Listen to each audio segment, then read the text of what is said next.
스데반의 설교 두 번째 시간입니다. 저희가 지난주부터 이 스데반이 그 유대인들의 공회에서 행했던 설교를 나누고 있습니다.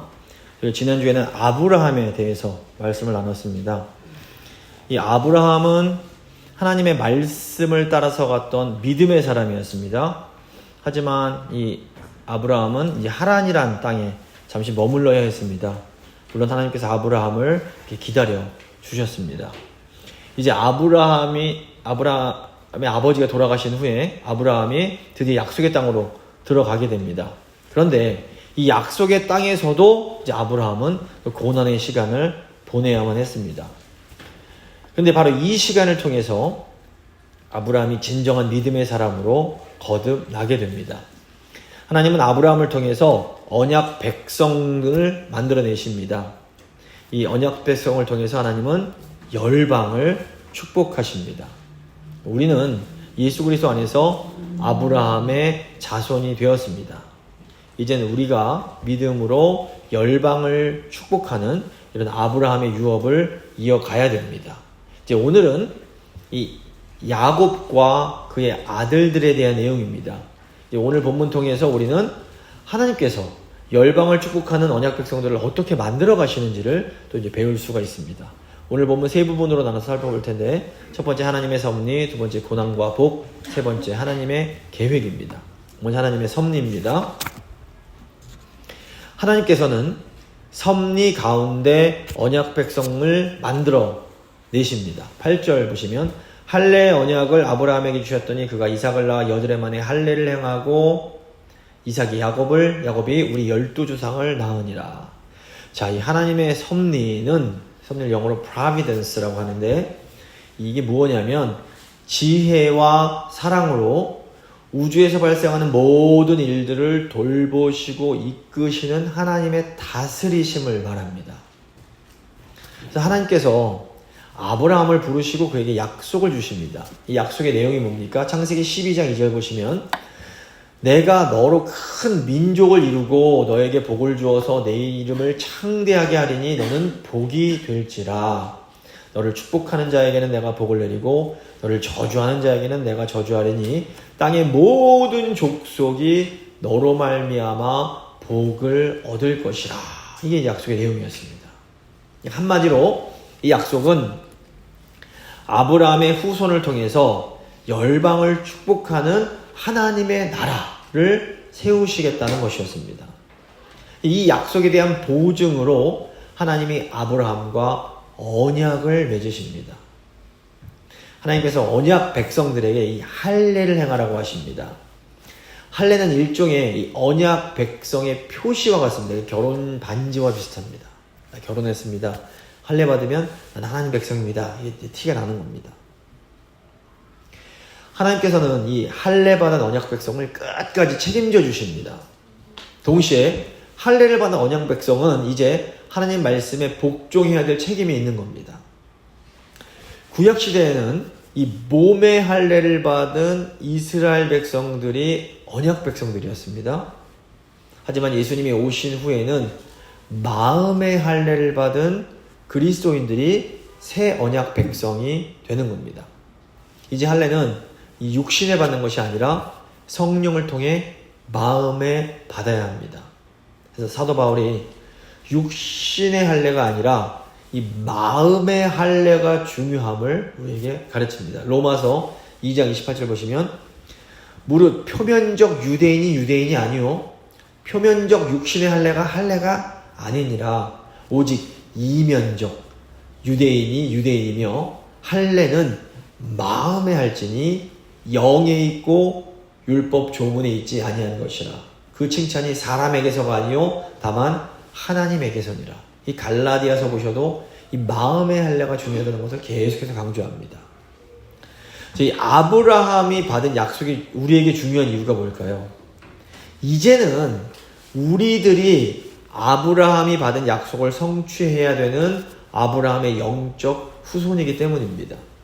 이제는 우리가 열방을 축복하는 하나님의 나라를 증거해야 합니다. 근데 우리도 이 복음을 전하며 열방을 축복하는 이런 삶을 살아야 된다는 것을 너무 잘 알고 있습니다. 문제는 우리에게 마음은 있는데 우리 육신이 너무 약하다라는 겁니다. 사실 우리는 매일매일의 삶에서 우리 개인의 죄조차 이기지 못합니다. 이거 어떻게 해야 될까요? 사명은 받았는데 육신이 너무 약합니다. 정답부터 말씀드리면 우린 너무 괴로워할 필요가 없습니다. 우리의 많은 연약함에도 불구하고 하나님은 반드시 우리 새언약 백성을 통해서 하나님의 뜻을 이루어 가십니다. 아브라함이 이삭이 태어난 지 8일 만에 그에게 할례를 행했습니다. 이것은 이제 이삭이 언약 백성임을 보여주는 겁니다. 하나님은 연약함과 부족함이 있어도 이 언약 백성을 통해서 하나님의 뜻을 이루어 가십니다. 자, 아브라함의 자손들을 보시면 부족함이 어마어마하게 많은 사람들입니다. 근데 하나님께서 이 사람들의 이 부족함, 찌질함, 이 죄들을 사용해서 하나님의 약속을 성취해 가십니다. 자, 이삭 보시면 늦은 나이에 에서와 야곱이라는 쌍둥이를 낳습니다. 이 두 형제 사이에서 그냥 갈등이 아주 심합니다. 형은 너무 철딱서니가 없고 동생은 욕심이 너무 많습니다. 부모 입장에서는 이거 굉장히 속 터지는 일입니다. 결국 이 갈등 때문에 야곱이 부모님을 떠나서 외삼촌 라반 집으로 도망을 칩니다. 그런데 이로 인해서 이제 야곱이 결혼을 할 수 있게 됩니다. 근데 여기에도 또 문제가 있었습니다. 외삼촌 라반이 야곱보다 더 욕심이 많은 사람입니다. 라반 때문에 야곱은 마음에도 없던 레아까지 아내를 얻게 되는 겁니다. 이 죄가 계속 그냥 영향을 줍니다. 그런데 아시는 것처럼 또 레아와 라헬이 또 이렇게 경쟁을 합니다. 자매들끼리 서로 자기 여종들까지 동원해서 자식 낳기 경쟁을 합니다. 이게 다 죄고 욕심이고 그냥 시기 질투입니다. 자매 간에 서로 사이 안 좋은 건 굉장히 괴로운 일입니다. 그런데 바로 이 갈등, 이 죄 때문에 야곱이 아들을 12이나 얻게 됩니다. 스데반의 말처럼 야곱의 이 12아들이 이스라엘의 12조상이 되는 겁니다. 구약 성경 보시면 온통 하나님 백성들의 죄와 실수가 가득합니다. 이런 책이 없습니다. 온통 죄투성입니다. 놀라운 것은 하나님께서 이런 죄와 실수를 통해서 하나님의 뜻을 이루어 가신다라는 겁니다. 근데 이게 구약만 그런 게 아닙니다. 빌립보서 보시면 선한 의도가 아니라 질투와 경쟁심에서 그리스도를 전하는 사람들이 있었습니다. 교회가 도덕적으로 완전한 공동체가 아닙니다. 교인들에게는 여전히 죄와 연약함이 있고 부족하고 못난 부분들이 있는 겁니다.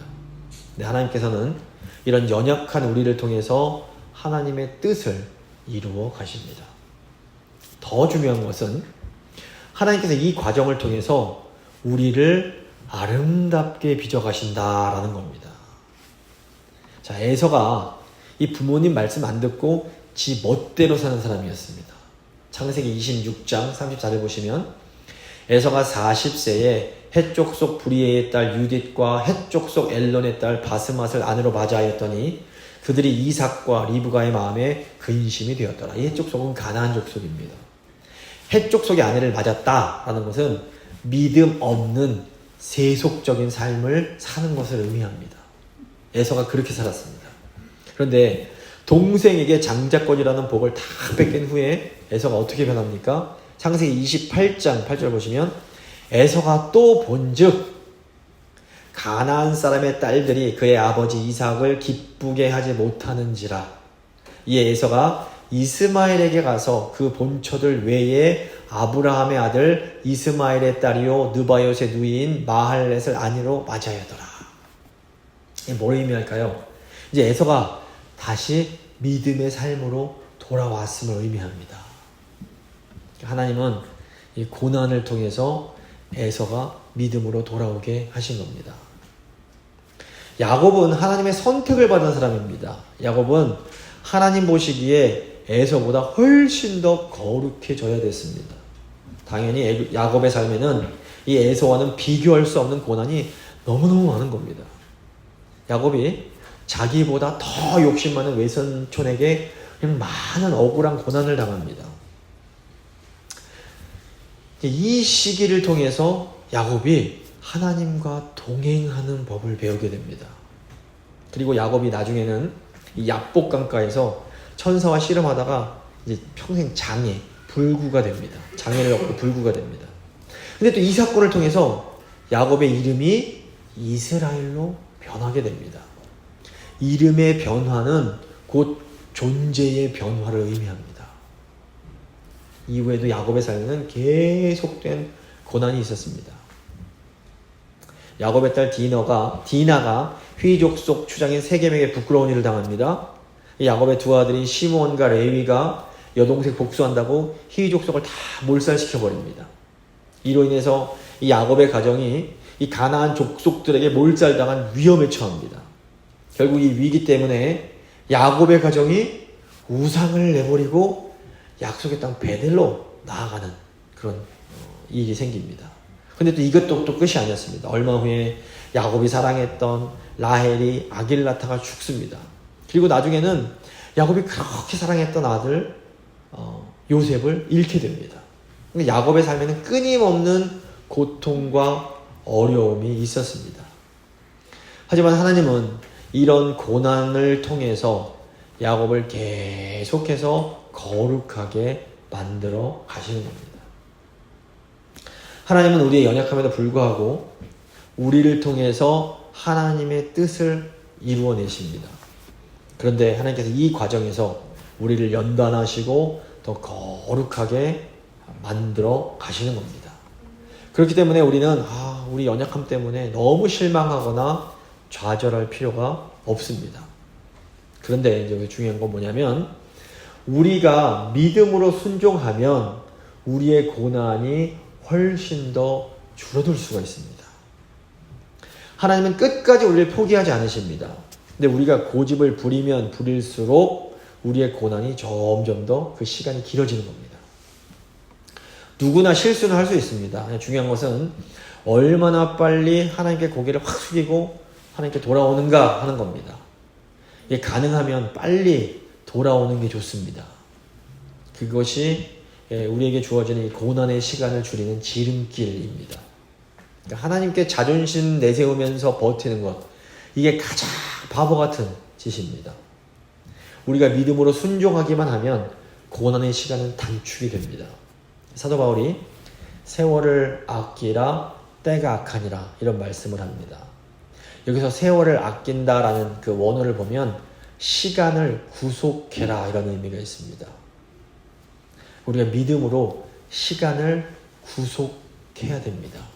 구속한다는 것은 돈 주고 산다는 겁니다. 빨리 순종하는 게 시간 절약하는 겁니다. 하나님 말씀에 기쁨으로 순종하는 것이 이 시간을 구속하는 것입니다. 순종을 통해서 이 시간을 구속하는 우리 모두가 될 수 있기를 바랍니다. 두 번째, 고난과 복입니다. 하나님은 언약 백성들에게 고난과 복, 이 형통을 동시에 주십니다. 9절 보시면 여러 조상이 요셉을 시기하여 애굽에 팔았더니 하나님이 그와 함께 계셔 그 모든 환난에서 건져내사 애굽 왕 바로 앞에서 은총과 지혜를 주시매 바로가 그를 애굽과 자기 온 집의 통치자로 세웠느니라.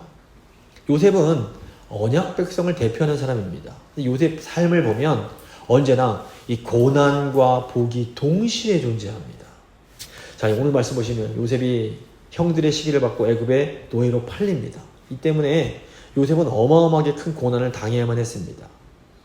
왜 요셉의 삶에 고난이 있어야 합니까? 그것은 모든 인간이 죄인이기 때문입니다. 타락 이후에 모든 인간은 이 죄의 영향을 받게 되었습니다.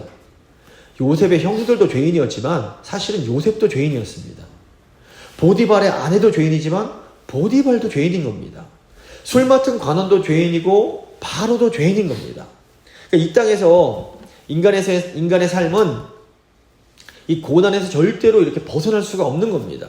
기독교뿐 아니라 모든 종교는 인간의 삶이 고난의 연속이라는 것을 잘 알고 있습니다. 중요한 건 뭐냐면 그렇다면 과연 우리의 고난에 의미가 있는가 하는 겁니다. 지금 우리가 겪고 있는 고난에 의미가 있는 것일까요? 성경은 우리가 받는 고난에 의미가 있다라고 말합니다.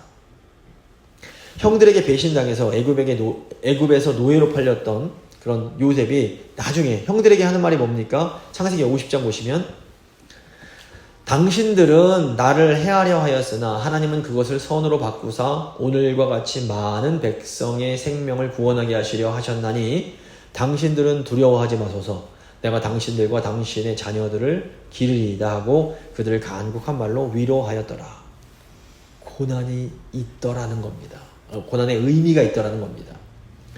요셉은 자기가 받은 고난이 하나님의 계획이었음을 고백을 합니다. 그러니까 우리가 받는 고난에도 하나님의 놀라운 계획이 숨어 있습니다. 물론 지금 당장은 우리 그 계획을 다 이해하지 못할 수 있습니다. 하지만 나중에 때가 되면 우리는 하나님의 그 놀라운 계획을 이해할 수 있게 됩니다. 아, 그래서 그러셨구나. 그런데 이제 요셉이 받은 고난을 생각할 때 더 중요한 게 있습니다. 요셉이 정말 어마어마한 고난을 받았는데 이 요셉이 고난 가운데 하나님의 위로를 받습니다. 그러니까 오늘 말씀 보시면 요셉이 고난받을 때 하나님이 요셉과 함께 해 주십니다. 하나님은 요셉이 고난받을 때 결코 요셉을 혼자 두지 않으십니다. 하나님은 고난 중에도 요셉과 함께 하시면서 요셉을 형통케 해주십니다. 이것이 언약 백성의 가장 놀라운 특권입니다. 모두 고난받지만 언약 백성은 고난 중에 하나님과 동행하면서 하나님의 그 보호하심, 형통을 경험하는 겁니다. 하나님은 결코 자기 백성을 홀로 내버려 두지 않으십니다. 우리 삶에 분명히 고난이 있습니다. 그러니까 지금 내가 겪는 고난이 과거에 내가 했던 잘못의 결과일 수 있습니다. 죄의 열매인 겁니다. 하지만 동시에 지금 내가 겪는 고난이 하나님의 어떤 신비한 섭리가 또 있을 수가 있는 겁니다. 대부분의 경우에는 이 두 개가 같이 섞여 있습니다. 내가 잘못한 것도 있고 하나님의 어떤 계획도 같이 있는 겁니다. 중요한 것은 우리가 고난받는 모든 순간에 하나님이 우리와 함께 하신다라는 겁니다. 하나님은 우리가 고난을 받는 중에도 형통을 경험하게 하십니다. 우리는 사실 고난은 없고 형통만 있기를 원합니다. 하지만 하나님은 형통과 함께 반드시 고난을 같이 주십니다. 왜 우리에게 이게 꼭 이 지긋지긋한 고난이 있어야 되는 걸까요? 우리가 성장하려면 고난이 필요합니다. 대부분 아이들 보시면 공부하는 거 힘들어합니다. 저희 아이들도 마찬가지입니다. 근데 아이들이 이 지식적으로 성장하려면 공부를 해야 됩니다. 또 어떤 아이들은 운동하는 걸 힘들어합니다. 근데 아이들이 육체적으로 성장하려면 운동을 해야 되는 겁니다. 아이들이 힘들어한다고 학교 안 보내고 운동 안 시킬 수 있습니까? 우리가 그럴 수 없습니다. 아이들이 성장을 하려면 하기 싫은 것도 해야 되는 겁니다. 아이들이 공부도 해야 되고 때로는 시험도 봐야 됩니다. 자, 요셉이 어떻게 애굽 총리가 될 수가 있었습니까? 하나님께서 그에게 은총과 지혜를 주셨습니다. 그런데 이 지혜가 그냥 저절로 생겨난 게 아닙니다. 요셉의 지혜는 어마어마한 고난을 통해서 주어지게 됩니다. 우리가 영적으로 성장하려면 고난이 필요합니다. 하나님께서 고난 없이 계속 우리를 형통하게 하시고 잘 되게 편안하게 하시면 어떻게 될까요? 우리가 100% 교만해집니다. 여기에는 한 명도 예외가 없습니다. 성경 보시면 이 사실이 분명하게 나타납니다. 다윗, 솔로몬, 우시야, 히스기야 전부 다 아주 훌륭한 좋은 왕들입니다. 그런데 하나님께서 이들을 계속해서 형통하게 하실 때 모두 다 교만해져서 죄를 짓습니다. 성경 안 보고 우리를 들여다봐도 이건 분명합니다. 우리가 이상하게도 고난 없이 한참 지내다 보면 기고만장해집니다. 그리고 이 죄를 짓게 되는 겁니다. 그렇다고 또 우리가 계속 고난만 받으면 우리가 견디질 못합니다. 그래서 하나님은 우리에게 형통과 함께 고난을 허락하십니다. 이것을 통해서 하나님은 우리가 교만하지 않도록 도와주시는 겁니다. 또 하나님은 우리가 고난받을 때에 우리에게 큰 위로를 주십니다. 이것을 통해서 우리가 계속해서 인내할 수 있도록 도와주시는 겁니다. 하나님은 이 고난과 형통을 통해서 하나님 백성들을 아름답게 빚어가십니다. 그러므로 고난 중에도 낙심해서는 안 되고 형통 중에도 교만해서는 안 되는 겁니다. 자, 이제 마지막 하나님의 계획을 생각해 보겠습니다. 하나님의 뜻은 하나님의 계획을 따라서 이루어집니다. 이 뜻과 계획은 좀 차이가 있습니다. 우리가 하나님의 뜻은 알 수 있지만 이 하나님의 계획은 다 알 수 없습니다. 11절 보시면 그때 애굽과 가나안 온 땅에 흉년이 들어 큰 환란이 있을세 우리 조상들이 양식이 없는지라 야곱이 애굽에 곡식이 있다는 말을 듣고 먼저 우리 조상들을 보내고 10아들을 보내고 또 재차 보내매 요셉이 자기 형제들에게 알려지게 되고 또 요셉의 친족이 바로에게 드러나게 되니라. 자, 요셉이 애굽의 총리가 되었을 때에 애굽과 가나안 지역에 흉년이 들게 됩니다. 자, 이때 언약 백성들, 야곱의 가족들은 이 흉년과 하나님의 뜻이 도대체 어떤 관계가 있는지 전혀 알지 못했습니다. 하나님의 뜻이 무엇이었습니까? 하나님은 이 애굽에서 야곱의 후손들이 번창하게 되기를 원하셨습니다. 이것은 하나님께서 이미 오래전에 아브라함과 언약 맺으실 때 이미 알려주셨습니다. 하나님 뜻은 분명히 이미 나타나 있습니다. 그런데 하나님께서 이 뜻을 어떻게 이루어 가실지에 대한 그 계획은 감춰져 있었습니다. 야곱이 살아남으려고 식량을 구하기 위해서 10명의 아들을 애굽으로 보냅니다. 근데 애굽에서 또 문제가 생깁니다. 결국 요셉이 가장 못된 형이었던 시몬을 감옥에 가둬버린 겁니다. 이 야곱이 결국에는 이 막내 아들 베냐민까지도 애굽으로 보내야만 되는 그런 상황이 생깁니다. 이게 이 야곱의 인생에 주어진 마지막 믿음의 시험이었습니다. 이게 마치 하나님께서 아브라함에게 이삭을 바치라 라는 이 시험과 거의 같은 그런 시험이었던 겁니다. 사실 저희야 마지막 결과를 잘 알고 있습니다. 그래서 긴장할 필요 없고 마지막에 잘 될 거라는 거 다 압니다. 하지만 야곱의 입장에서는 이 베냐민을 잃어버린다라는 것은 모든 것을 다 잃어버리는 것과 똑같았습니다. 그러니까 사랑하던 아들 요셉을 이미 잃은 이 야곱에게는 이 베냐민은 마지막 인생의 희망이었던 겁니다. 이 형들 이게 참 보시면 처음에 야곱이 절대로 나 베냐민 못 보낸다 이렇게 완강하게 거부를 합니다. 창세기 42장 보시면 야곱이 이르되 다른 이제 형제들에게 말하는 겁니다. 이 내 아들은 너희와 함께 내려가지 못하리라. 그의 형 요셉은 이미 죽었고 그만 남았음이라. 만일 너희가 가는 길에 재난이 그에게 미치면 너희가 내 흰머리를 슬프게 하며 스올로 내려가게 함이 되리라. 다른 형들은 얼마나 이게 속이 상했을까요? 이때 이제 야곱의 넷째 아들 유다가 자기의 생명을 걸고 아버지 야곱을 설득을 합니다. 이 유다의 행동이 훗날 예수 그리스도가 자기의 생명을 걸고 하나님의 백성을 구원하실 것에 대한 예표가 됩니다. 유다의 자손이 다윗이고 다윗의 후손이 예수님이 되는 겁니다.